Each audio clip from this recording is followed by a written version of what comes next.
Lisa's 5th grade. We are racing wooden cars, and we're racing for speed and distance. QA1 sent out engineers to each of the schools. You got to think about all the parts that make up the car.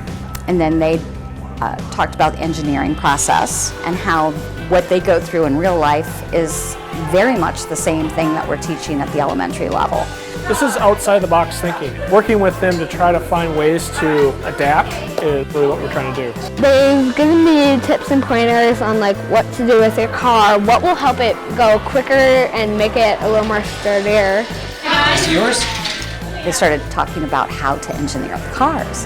And so they were having the students, or showing the students how weight would increase the speed. Then the kids had to decide, okay, using that science, which design do they think they would like to try to manipulate? They got to pick one of these 3 cars. Here's the window part for me. First of all, you have to get the car pieces together, which our car pieces came from south.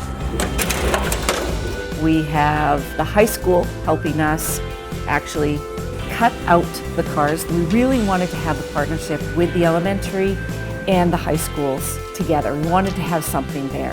Where is it affecting the car the most? They are helping us design on Tinkercad, where they get to design different components like a spoiler for the back of the vehicle. And there's going to be a ton of air hitting that front flat face, right?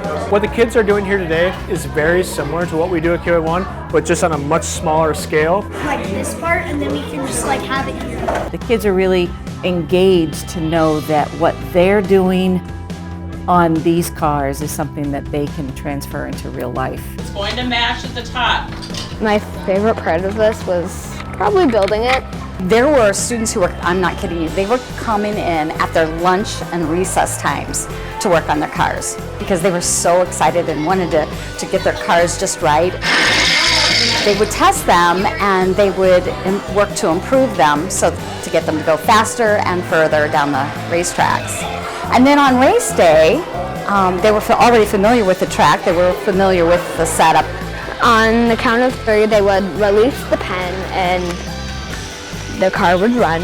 And they got 3 chances to race their cars on race day. 2.68 seconds down the track. Mine went pretty good. It went like somewhere to 9 to something feet.